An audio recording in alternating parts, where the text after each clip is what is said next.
Ola, que tal? Moi boas noites. Principiamos unha nova edición de Minutos de Xogo, hoxe luns, día 7 de novembro, onde falaremos de todo o sucedido este fin de semana deportivo en Ferrol e en Narón. Prestaremos especial atención aos resultados, ás crónicas dos nosos representantes en fútbol, fútbol sala ou baloncesto. Este é o menú para os vindeiros minutos, así que, sin máis, comezamos. E o facemos falando dunha terceira división que non dá máis que disgustos. O Racing de Ferrol vai de esperpento en esperpento. Onte a tarde empatou ante o Dorneda en Oleiros, a un tanto. Un partido onde nin tan sequera poden queixarse do colexado. O Dorneda rematou con 8 xogadores e o Racing desperdiciou un penalti para levarse os 3 puntos. O enfado da afección continúa semana a semana a alcanzar cotas máis altas. Nin na casa, nin fora, nin un campo grande de céspede natural, nin un pequeno artificial. O Racing non dá a talla, e o leva sen facer nin máis nin menos que 13 xornadas. E máis, incluso antes de arrancar a Liga, as sensacións eran moi negativas na pretempada. Durante esta andaina, trocos de todo tipo, de sistema, de estilo de xogo, de xogadores, de adestrador. As semanas pasan e o equipo está na mesma situación, máis preto dos postos de descenso que dos de promoción, e a unha distancia tremenda do primeiro posto, obxectivo marcado polo propio clube. O de onte supuxo un grado máis na escala de despropósitos deste ano. Dorneda 1, Racing 1, un punto salvado in extremis ante un recén ascendido que viu como lle igualaban con 9 homes, e mataba con 8. A imaxe dos ferroláns volveu a ser mala, especialmente no primeiro tempo, onde o equipo saeu sin tensión, desorganizado e demostrando que en vez de ir para arriba vai máis ben cara atrás. O escenario do partido condicionou todo. As reducidas dimensións do Condús fixeron que José Manuel Aire introducise novidades no 11. 2 homes en punta, Equedi e Cabanillas. Alfonso e Pumar novidades na defensa e Juan e Camate na liña medular. Pero nada diso funcionou. As directrices marcadas ao longo da semana quedáronse en Ferrol. Os 45 minutos iniciais foron malos. Só un par de ocasións de certa importancia. O Dorneda mostrouse como un equipo combativo e sacou proveito dun penalti por mans na área racinguista para poñerse por diante antes do descanso. Na segunda metade o ritmo detívose aínda máis, moitas interrupcións, tarxetas e expulsións. Cun rival en inferioridade o Racing puido empatar tamén dende os 11 metros, pero Pablo Rey outra vez volveu a errar. Despois, balóns colgados e intentos a desesperada dos verdes, que lograron igualar no 44 gracias a un testarazo de Camate. Outro empate que sabe a pouco. Bela clasificación neste momento é un auténtico poema, un panorama que fai que o ano pasado sexa visto case como unha bendición. Racing suma 17 puntos, está situado xusto na metade da táboa. Cara a onde mirar, para arriba ou para baixo, decidan vostedes. Por detrás, os postos de descenso quedan a 7 puntos. Por diante, os de promoción de ascenso a 9 e con moitos candidatos de por medio. Do liderato, polo momento, mellor non falar, que dá certo reparo. Con todo isto, o ambiente entre os socios racinguistas está que trina. Desgraciadamente non somos tantos, así que basta falar con coñecidos ou darse unha volta polas redes sociais para ver que o descontento e a decepción están no seu máximo nivel. Os números son os números e as mesmas excusas e as mesmas promesas dun futuro idílico xa cansan. A realidade marca a clasificación e o que se ve no céspede, e ninguna das dúas cousas son positivas.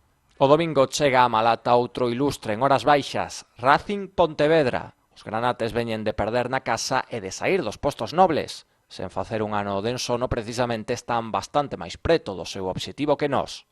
Agárdase un ambiente tenso de protesta que pode ser peor aínda se os minutos pasan e os xogadores non ofrecen nada. Pouco máis que dicir. O xiro de 180 grados quédase só en palabras, non en feitos, e o tempo esgótase.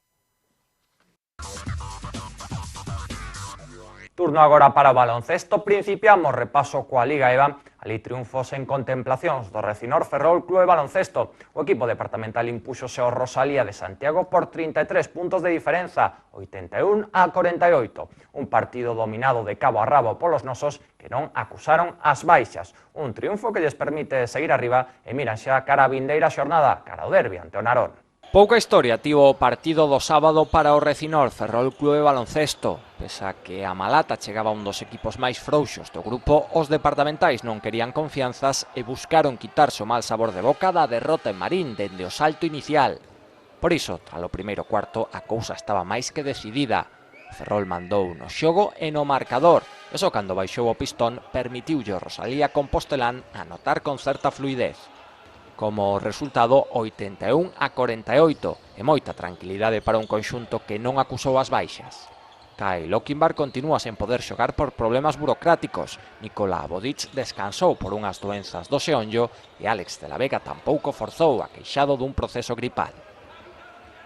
Pero ningún deses contratempos puxo en perigo o triunfo. Este cimentouse no primeiro cuarto. O Ferrol atopou de contado opcións claras para anotar, especialmente dende dentro ou con penetracións. Ademais, a súa defensa mordía a un Rosalía que semellaba fora do encontro. Tanto foi así que os santiagueses tardaron en anotar os seus primeiros puntos máis de 5 minutos. E puntos eran os que sumaban os ferroláns, que cun parcial de 14-0 acadaron unha boa renta. A tónica neses 10 minutos iniciais continuou polo mesmo guión, o que se traduxo no 27-7 final. Con ese colchón, os locais relaxáronse, quizáis en exceso, e dai chegou unha reacción pequena do Rosalía. Foi no comezo do segundo parcial, pero a páxara prolongouse só ata mediado o período. Logo, os homes de Carlos Díaz colleron o timón e remataron por engadir 3 puntos máis de distancia para marchar o tempo de Lecer dominando por 23. Os deberes semellaban feitos, ben feitos, pero na reanudación o Ferrol seguiu moi enchufado. Cunha rotación curta, o rapaz Miguel Chan tivo os seus minutos e os aproveitou moi ben, rematando con 9 puntos. Tamén o último en chegar, o base inglés Wakanena, aproveitou a situación para continuar acoplándose ao xogo español en xeral e ao do equipo en particular. Pouco máis que contar do resto do choque. A diferenza chegou a estar nos 41 puntos, pero Rosalía se encargou de maquillar a un chisco no cuarto período de baixalo luminoso nese 81-48. Polo bando departamental destacou o bo traballo do conxunto, en especial o acerto anotador de Juan Pisutina, que aportou 18 puntos, o completo partido de John Ugarabe e a magnífica aportación dun veterán, José María Moreno. Deste xeito os nosos quedan segundos na clasificación cun balance de 2 triunfos e unha derrota. Precisamente o seu verdugo, o Marín, é o líder invicto. Unha boa maneira esta de chegar á vindeira xornada, unha xornada que será sen dúbida especial. Os ferroláns visitarán o Baloncesto Narón, o histórico derbi comarcal desta Liga EVA. A cita está fixada para o sábado ás 8:30 da tarde no pabillón da Gándara. Alí o Ferrol desexa contar con máis efectivos para demostrar que vai progresando, acoplando as súas pezas e deste xeito intentará estrearse a domicilio. O que non lle termina de coller o pulso aos partidos de fora da casa é o Baloncesto Narón. O cadro naronés caeu por 6 puntos na súa visita a Zamora ante o Fidalgo vecino 64-58. Foi un partido onde os nosos tiveron opcións e de feito estiveron por diante bastantes minutos, pero ao final faltoulles un chisco para levarse un triunfo importante que lles dé máis tranquilidade na clasificación. Coa tranquilidade que deu sumada a primeira victoria da tempada, o Baloncesto Narón colleu estrada e manta e plantouse en Zamora coa idea de repetir sensacións e triunfo. Tocaba visitar a un dos dous equipos zamoranos que están no grupo e que teñen o pabillón Ángel Nieto como cuartel xeral. Pero precisamente nese recinto que deuse a victoria na tarde de onte. Fidalgo vecino 64, Narón 58. Foi un partido bastante igualado, no que os naroneses dominaban no descanso. Despois, nos momentos da verdade, faltou acerto ante un rival que templou mellor os nervios, o que foi máis que suficiente para asegurar o triunfo e deixar aos laranxas un regusto amargo. Saíron os homes de Suso Varela coas ideas claras de que tiñan que facer e como plasmalo na pista do mellor xeito posible. En defensa, as cousas foron bastante ben. As principais armas ofensivas dos locais foron ben contrarrestadas pola intensidade atrás dos naroneses. En ataque, custaba levar puntos ao casilleiro, pero o traballo realizado serviu para vencer pola mínima no primeiro cuarto.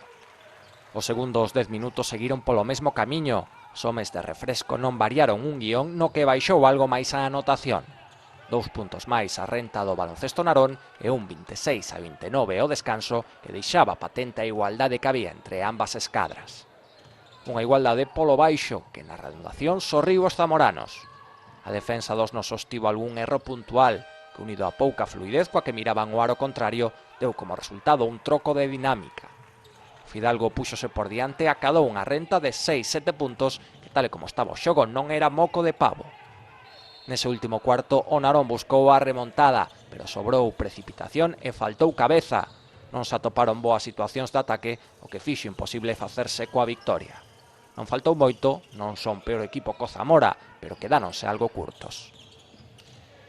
A estadística indica que Marcos San Esteban volveu a ser o máximo anotador dos naroneses con 17 puntos, acompañados de 12 rebotes. Despois, só Rubén Pino chegou a decena en anotación.